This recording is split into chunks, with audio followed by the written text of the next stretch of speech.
let me Yeah, know. okay. My name's Mike Bastoni, and I'm fortunate enough to be an engineering and technology teacher here at Plymouth North High School.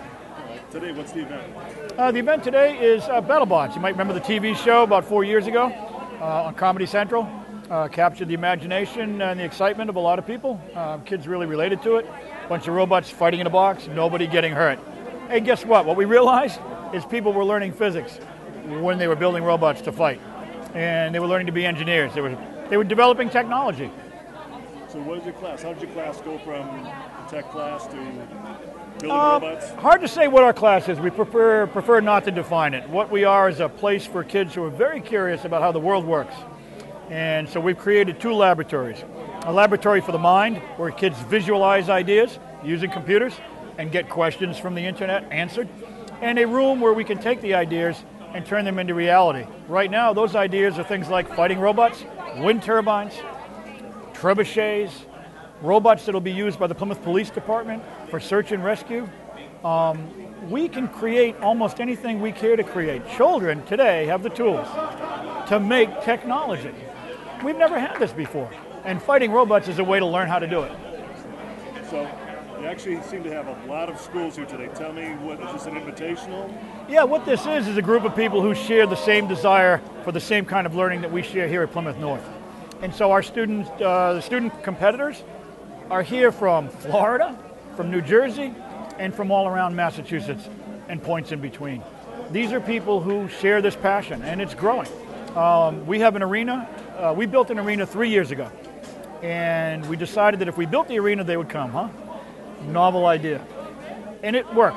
So they're here today. We have over 200 people here. We have probably 15 schools. We've got 20 some odd robots. And now other schools are asking, how can they build an arena? Can they get the plans? And of course they can. The students developed the plans for the arena. We got together and built the arena and then made it available to the BattleBots IQ program in Miami. And now the arena's been adopted for 15-pound robots. So far, we're at lunchtime here, and about halfway point. How are your kids doing so far? Right now it's a double elimination, okay? So at this point, there are robots that have lost 2 fights and they're done. And they'll actually be able to be resurrected and come back to the Rumble, where we'll put 8 robots in the arena at one time and have mayhem and chaos for 5 minutes. These events are 3 minutes long, and yeah, Plymouth North is still in the running.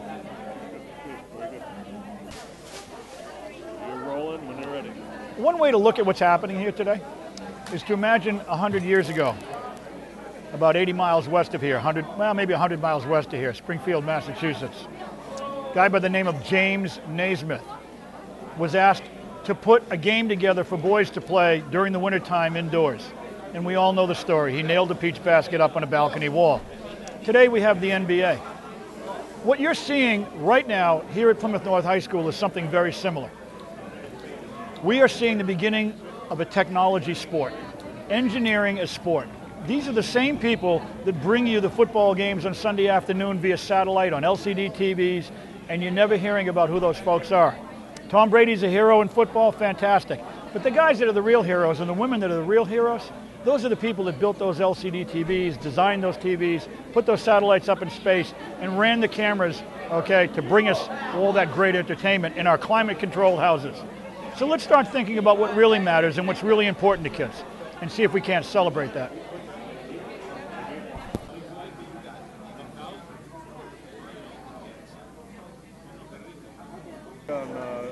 How long have you been doing this? Wes, this program started back in 1994 when a biology teacher here at Plymouth North High School went to a robot contest in New Hampshire.